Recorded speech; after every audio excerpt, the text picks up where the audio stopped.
पिछली क्लास में मैंने रासायनिक विज्ञान के पाठ 1 हमारे आसपास के पदार्थ के प्रारंभिक विषयों पर चर्चा की थी, उन्हें आपको समझाया था। उम्मीद करता हूँ कि आपको समझ में आया होगा और आशा करता हूँ कि आप सभी घर पर अच्छे से स्वस्थ होंगे और मेरे द्वारा दी गई क्लासों को समझ रहे होंगे। बच्चों, आप इसी प्रकार क्लास लेते रहिए और समझते रहिए ताकि आपका जो समय है इसका सदुपयोग हो सके। कोरोना वायरस के ऐसे लॉकडाउन हो रखा है, इस समय को अच्छे से प्रयोग में लाते रहिए। आज मैं आपको 2 महत्वपूर्ण टॉपिक समझाऊंगा जो बहुत महत्वपूर्ण है। उनमें से एक है गुप्त ऊष्मा। गुप्त का मतलब आप जानते हो, छिपी हुई, सीक्रेट, वो ऊष्मा जिसका हमें पता नहीं चलता। जैसे इसको समझाने के लिए मैं आपको उदाहरण देता हूं। 0 डिग्री सेल्सियस की बर्फ है। जब मैं इसको ऊष्मा दूंगा तो आप जानते हैं कि बर्फ पिघलकर जल में बदलेगी। तो सबसे पहले बच्चों, ये जब ऊष्मा देंगे तो 0 डिग्री सेल्सियस के जल में ही परिवर्तित होगी। बच्चों, हम देख रहे हैं कि हमने बर्फ को ऊष्मा दी लेकिन उसका ताप परिवर्तित नहीं हुआ। ऊष्मा से ताप परिवर्तित होता है, जब आप किसी चीज को गर्म करो उसका ताप बढ़ेगा, लेकिन यहां पर ताप परिवर्तित नहीं हुआ। तो वो ऊष्मा कहां चली गई जो हमने बर्फ को दी थी?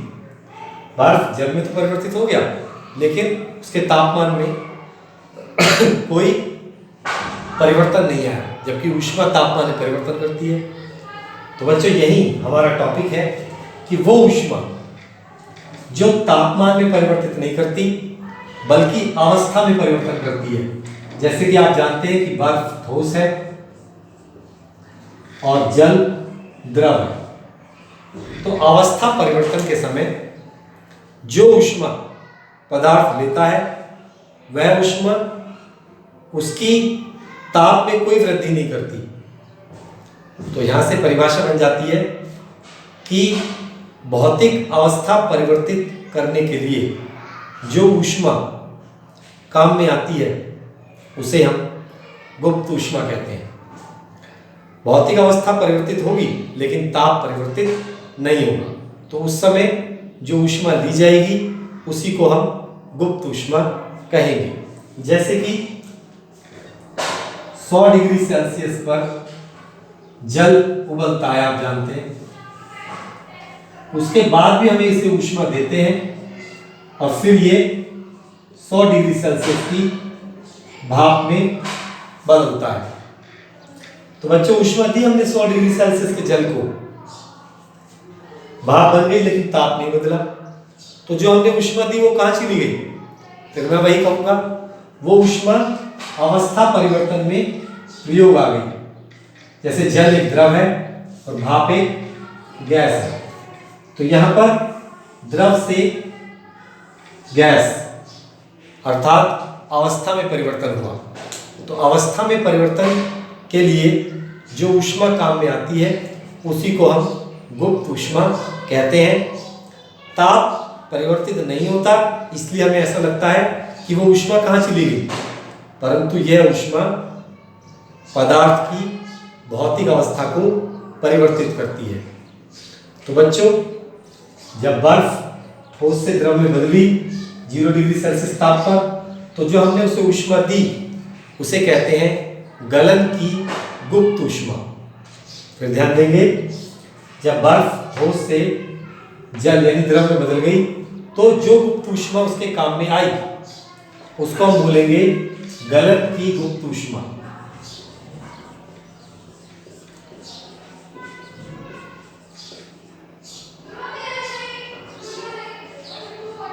और यहां पर हमने जो जल था वो जब भाप में बदला 100 डिग्री सेल्सियस पर ही, तो यहां जो ऊष्मा काम में आई उसे हम कहते हैं वाष्पन की गुप्त ऊष्मा। तो इस तरीके से ये ऊष्मा चाहे वो गलन की है या वाष्पन की है हमेशा स्थिर रहती है। इकाई द्रव्यमान के लिए इसका मान स्थिर होगा, बदलेगा नहीं। बहुत इंपॉर्टेंट टॉपिक है, इस पर मैं आपको एक क्वेश्चन समझाना चाहता हूं।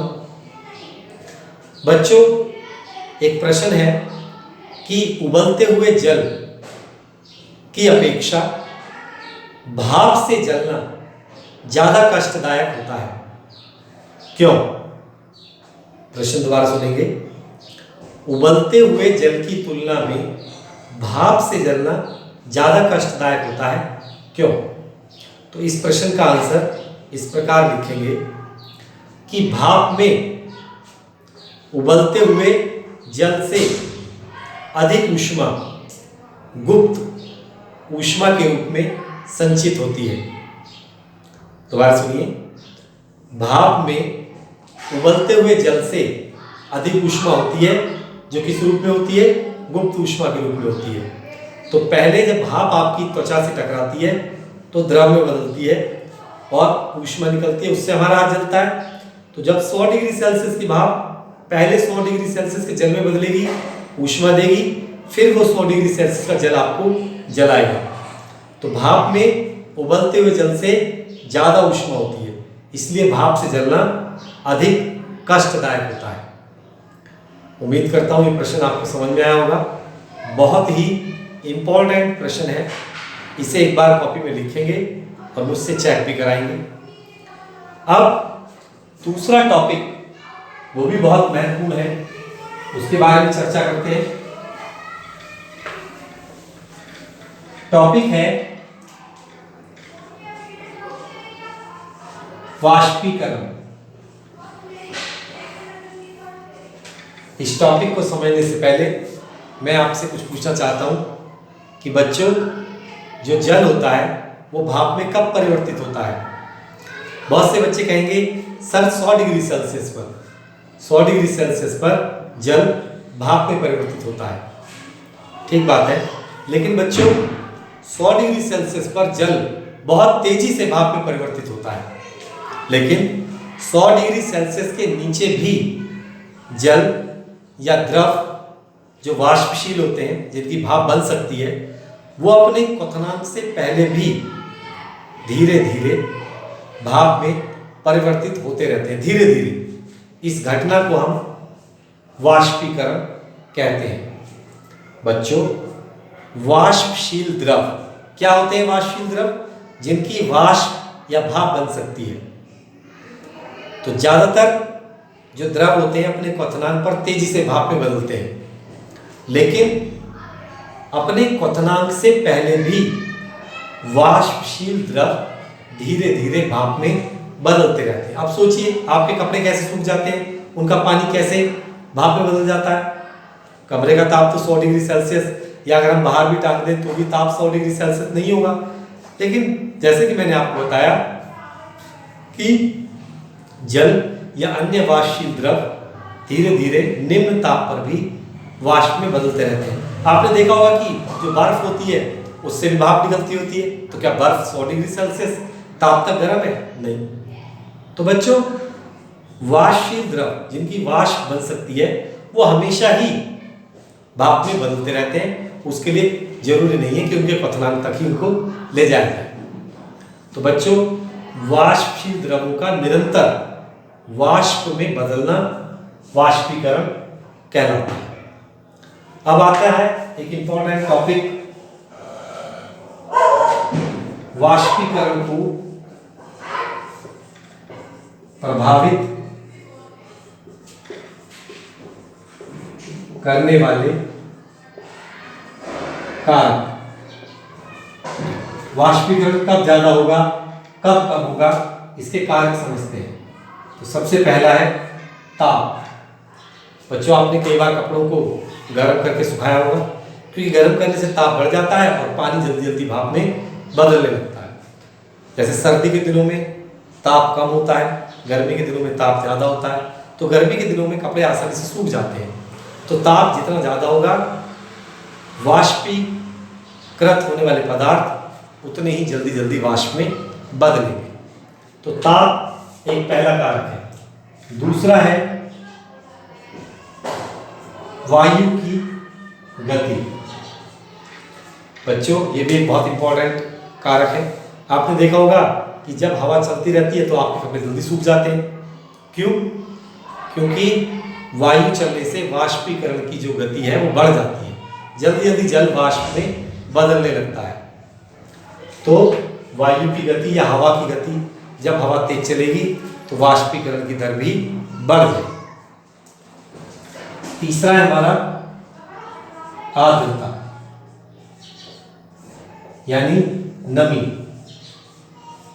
आप देखते हैं बच्चों कि बरसात के दिनों में मौसम चिपचिपा हो जाता है। वो इस कारण होता है कि वायु में पानी की मात्रा यानी नमी की मात्रा धीरे धीरे बढ़ने लगती है। मौसम चिपचिपा सा हमें खुद ही महसूस होने लगता है। तो बच्चों, ये जो नमी है इसी को हम आर्द्रता ह्यूमिडिटी कहते हैं। इस पर भी निर्भर करता है कि वाष्पीकरण तेजी से होगा या धीरे धीरे होगा। यदि वायु में पहले से ही नमी उपस्थित है, जल की मात्रा, जलवाष्प की मात्रा उपस्थित है, तो फिर वाष्पीकरण धीरे धीरे होगा। यदि मौसम शुष्क है, वायु में नमी कम है, तो वाष्पशील पदार्थ या जल जल्दी जल्दी से वाष्पीकृत होने लगते हैं। तो आर्द्रता या नमी ये तीसरा कारक है जो वाष्पीकरण को प्रभावित करता है। चौथा कारक है क्षेत्रफल। बच्चों, एक कार्य कीजिए, एक गिलास में पानी लीजिए, एक गिलास और उतना ही पानी एक थाली में ले लीजिए। थाली से क्या होगा कि जल का पृष्ठ का जो क्षेत्रफल है वो बढ़ जाएगा। इसे पृष्ठ क्षेत्रफल मुझे लिखना चाहिए था, पृष्ठ क्षेत्रफल। थाली में पानी डाल दीजिए एक गिलास और एक गिलास में पानी लीजिए और दोनों को धूप में रख दीजिए। आप क्या देखेंगे? ये देखेंगे धूप में जो थाली वाला जो पानी है वो जल्दी उड़ जाएगा। क्यों? क्योंकि उसके पृष्ठ का क्षेत्रफल ज़्यादा है। पृष्ठ का क्षेत्रफल बढ़ने से वाष्पीकरण की दर बढ़ जाती है। तो इस प्रकार हमने पहले वाष्पीकरण को समझा और फिर वाष्पीकरण को प्रभावित करने वाले कारकों को समझा। अब वाष्पीकरण पर आधारित मैं कुछ प्रश्न आपको समझाना चाहता हूं।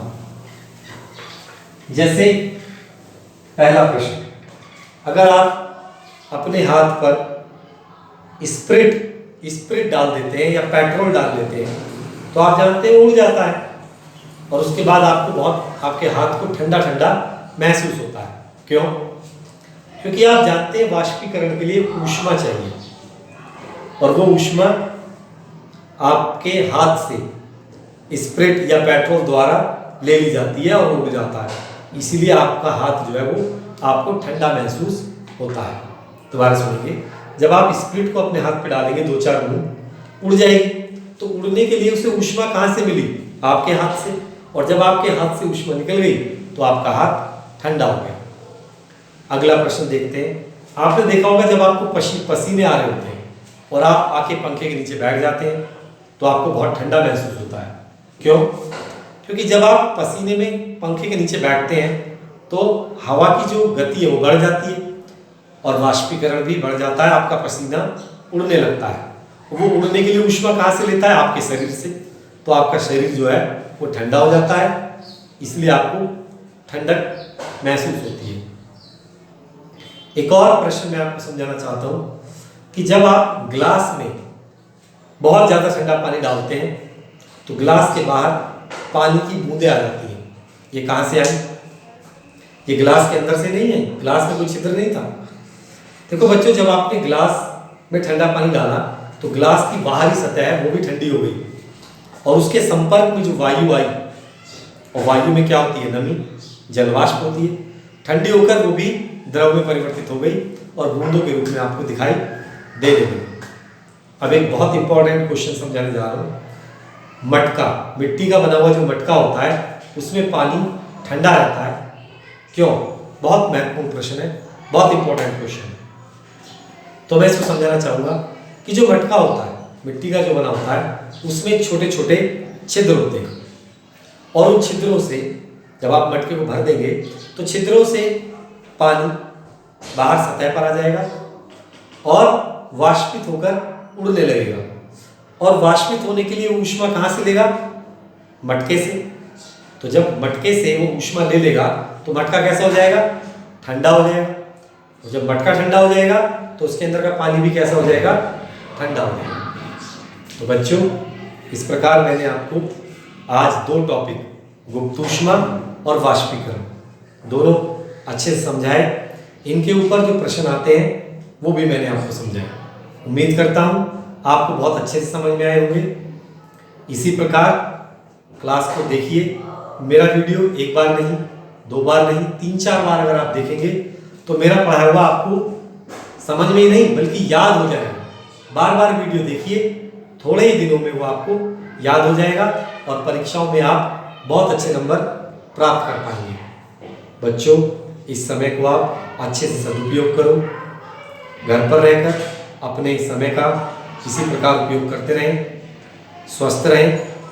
व्यायाम, योगा जो भी आप कर सकते हैं वो भी करते रहें। उससे आपका शरीर हष्ट-पुष्ट रहेगा, दिमाग भी बढ़ेगा।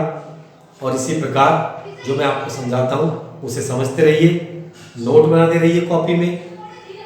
जब भी वीडियो देखें कॉपी और पेन साथ लेके बैठें ताकि आपको होमवर्क करने में भी कोई परेशानी ना हो। तो इन्हीं शब्दों के साथ आज का पाठ यहीं समाप्त होता है। धन्यवाद, नमस्कार।